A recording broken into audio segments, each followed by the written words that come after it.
السلام علیکم ورحمۃ اللہ وبرکاتہ۔ الحمدللہ سیرت حبیب صلی اللہ علیہ وسلم کی 30 اقساط مکمل ہو چکی ہیں۔ آج انشاءاللہ تعالی ہم اس کی 31ویں قسط جو ہے وہ پڑھیں گے بھی اور سنیں گے بھی۔ تو چلیے پھر درود پاک پڑھ لیجئے۔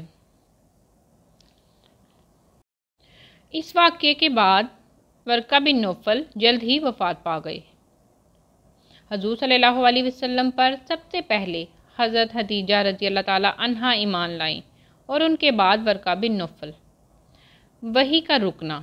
پہلی وحی کے بعد تقریباً 40 دن تک وحی کا وقفہ رہا اور رسول اللہ صلی اللہ علیہ وسلم اس قدر غمزدہ ہوئے کہ انہوں نے خدیجہ رضی اللہ تعالیٰ عنہا سے کہا، مجھے اپنی جان کا خدشہ لاحق ہو گیا ہے۔ بلکہ یہاں تک ہوا کہ ان دنوں میں غم کی شدت سے آپ صلی اللہ علیہ وسلم کسی پہاڑ کی چوٹی سے خود کو گرانے کا ارادہ کرتے، اور جب غم شدت اختیار کر جاتا اس وقت جبرائیل امین علیہ السلام حاضر ہوتے اور عرض کرتے، محمد صلی اللہ علیہ وسلم آپ بلا شبہ اللہ تعالیٰ کے برحق رسول ہیں۔ چنانچہ اس پر آپ صلی اللہ علیہ وسلم کی گھبراہٹ دور ہو جاتی اور آپ صلی اللہ علیہ وسلم کا دل مطمئن ہو جاتا۔ ایک دن ایسا بھی ہوا کہ آپ صلی اللہ علیہ وسلم جا رہے تھے کہ آپ صلی اللہ علیہ وسلم نے آسمان سے ایک آواز سنی۔ آپ صلی اللہ علیہ وسلم نے نگاہ اٹھا کر دیکھا تو یہ وہی فرشتہ تھا جو آپ صلی اللہ علیہ وسلم کے پاس غار حرا میں آیا تھا۔ وہ آسمان و زمین کے درمیان میں ریشم کی ایک چٹائی پر بیٹھا تھا، جس سے آپ صلی اللہ علیہ وسلم شدید خوفزدہ ہو کر گھر واپس آ گئے۔ آپ صلی اللہ علیہ وسلم فرما رہے تھے، مجھے چادر اڑا دو، مجھے چادر اڑا دو۔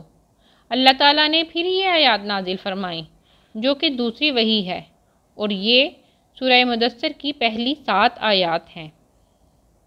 ترجمہ پڑھیے اور دیکھیے یہ آیات کس قدر مختصر الفاظ کے ساتھ، کس قدر جامع ترین کلمات سے مزین ہیں اور کس قدر بڑے احکام دیے گئے ہیں۔ فرمایا گیا، اے لحاف میں لپٹنے والے، اٹھو، خبردار کرو اور اپنے رب کی بڑائی بیان کرو۔ اتنے لاڈ سے پکارا گیا اور ساتھ میں حکم دیا گیا کہ اب آرام کا وقت نہیں ہے، اٹھو اور دنیا کو ڈراؤ کہ اپنی فکر کرو اور اپنے رب کی بڑائی بیان کرو، اپنے قول کے ساتھ اور عمل کے ساتھ، اور اپنے کپڑوں کو پاک رکھو اور گندگی سے دور رہو۔ ہمارا دین ظاہری صفائی کو کس قدر اہمیت دیتا ہے کہ جو پہلی ہدایات دی گئی ہیں ان میں ہی لباس کے متعلق حکم دیا گیا ہے۔ اور زیادہ کی طلب میں احسان نہ کرو، یعنی اس لیے کسی کے ساتھ نیکی مت کرو کہ وہ بدلے میں تمہارے ساتھ نیکی کرے، بلکہ صرف اللہ کے لیے احسان کرو اور اپنے رب کی راہ میں صبر کرو، یعنی یہ جو بار عظیم تم پر ڈال دیا گیا ہے اس کو ادا کرتے ہوئے جو بھی مشکلات اور آزمائشیں پیش آئیں ان پر شکوہ اور شکایت نہیں بلکہ صبر کرو۔ پھر ہم نے دیکھا کہ نبی صلی اللہ علیہ وسلم اٹھ کھڑے ہوئے اور اپنی ساری عمر اللہ کے دین کے غلبے کے لیے متحرک رہے۔ آپ صلی اللہ علیہ وسلم نے سخت مشکلات برداشت کی، کبھی ابی طالب کی گھاٹی میں محصور کیا گیا اور کبھی طائف کا شدید غم و رنج والا دن دیکھنا پڑا، اپنا گھر بار وطن تک چھوڑنا پڑا، کبھی بدر اور احد ہوا اور کبھی تبوک، لیکن ہمارے پیارے نبی صلی اللہ علیہ وسلم نے اپنے رب کی اطاعت میں کبھی کمی نہ کی۔ آپ صلی اللہ علیہ وسلم نے جو پہلے دن کہا، آپ صلی اللہ علیہ وسلم آخری دن تک اس پر قائم رہے۔ لاکھوں کروڑوں درود و سلام ہمارے پیارے نبی صلی اللہ علیہ وسلم پر۔ اللہ تعالیٰ نے نبی صلی اللہ علیہ وسلم کو قرآن پاک میں مخاطب کر کے فرمایا ہے کہ ان سے کہہ دو کہ اگر تم اللہ سے محبت کرتے ہو تو میری پیروی کرو، اللہ تم سے محبت کرے گا اور تمہیں بخش دے گا۔ تو ہم نے اپنے نبی صلی اللہ علیہ وسلم کی پیروی کرنی ہے، جو آپ صلی اللہ علیہ وسلم نے کیا وہی ہم نے کرنا ہے، اور جو ہدایات اوپر دی گئی ہیں وہ نبی صلی اللہ علیہ وسلم کے بعد میرے اور آپ کے لیے، ہم سب کے لیے، بلکہ ہر مسلمان کے لیے ہیں۔ ہم نے اٹھ کھڑے ہونا ہے اور اللہ تعالیٰ کا پیغام اپنے آس پاس والوں تک اور جہاں تک ہم پہنچا سکیں وہاں تک پہنچانا ہے۔ ہم نے اپنے قول اور عمل کے ذریعے رب کی بڑائی بیان کرنی ہے۔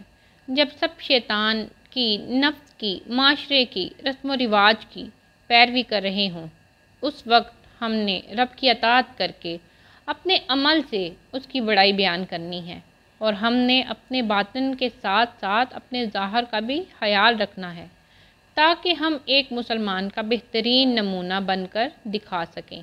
اور ہم نے خالصتاً اللہ تعالیٰ کے لیے اچھے کام کرنے ہیں، اور دوسروں کے اگر کام آنا ہے تو مقصد اور نیت اللہ سے اجر کی ہو، نہ کہ بدلے میں تعریف اور خوشامد کی۔ یعنی کہ اگر ہم اچھا کام کریں تو ہمارا یہی مقصد ہو کہ اللہ تعالیٰ ہمیں اس کا اجر دے گا، نہ کہ بندے جو ہیں وہ ہمارا شکریہ ادا کریں یا ہماری خوشامد کریں۔ ہمارا یہ مقصد جو ہے وہ نہیں ہونا چاہیے، تو ہی ہم سچے اور اچھے مسلمان بن سکتے ہیں اور ہمارے کاموں میں اخلاص پیدا ہو سکتا ہے۔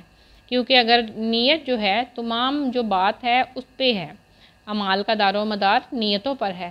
اگر ہم کوئی کام اچھا کریں گے تو وہی نیت ہماری سچی اور اچھی ہوگی اللہ تعالیٰ کو خوش کرنے کی، تو ہم جنت میں جائیں گے۔ لیکن اگر دکھاوے کی، ریاکاری کی یا تعریف سننے کی نیت ہوگی تو وہی اچھے کام ہمیں دوزخ میں بھی لے کے جا سکتے ہیں۔ تو اللہ تعالیٰ ہمیں ان بری نیتوں سے بچائے اور ہمارے ہر کام میں اخلاص پیدا کرے۔ اور جب ان تمام باتوں پر عمل کرتے ہوئے آزمائشیں آئیں جو کہ لازم آئیں گی تو ہم نے صبر کرنا ہے انشاءاللہ تعالیٰ۔ تو یہاں پہ ہماری آج کی قسط جو ہے وہ مکمل ہوتی ہے۔ تو انشاءاللہ اگلی ویڈیو سورۃ الحدید جو ہے اس کی آیت کے بارے میں ہوگی۔ اگر آپ چینل پہ نئے ہیں تو چینل کو سبسکرائب کریں اور کمنٹ بھی ضرور کیا کریں اور دوستوں کے ساتھ شیئر بھی کیا کریں۔ السلام علیکم۔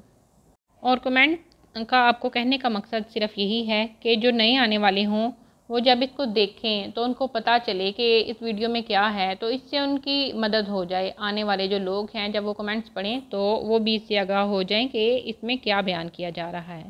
تو اور کمنٹس کیا کریں، اس سے ہماری بھی حوصلہ افزائی ہوتی ہے۔ باقی انشاءاللہ تعالیٰ وہی بات ہے کہ اعمال کا دار و مدار نیتوں پر ہے۔ تو اللہ تعالیٰ ہمیں اس کا جو ثواب دے، اور اگر آپ اس کو شیئر کریں گے اور آپ کی نیت جو ہے وہ صدقہ جاریہ کی یا اجر و ثواب کی ہوگی تو اللہ تعالیٰ ضرور اس کو عطا کریں گے ہمیں۔ تو ہم اللہ تعالیٰ سے دعا کرتے ہیں کہ اللہ تعالیٰ ہمیں اس کو مکمل پڑھنے کی اور اس پہ عمل کرنے کی توفیق عطا فرمائے، اور اس کو آگے لوگوں تک پھیلانے کی بھی توفیق عطا فرمائے، تاکہ ہمارے وجہ سے دین پھیلے اور دین کی تبلیغ ہو اور ہمارا یہ مقصد بھی پورا ہو۔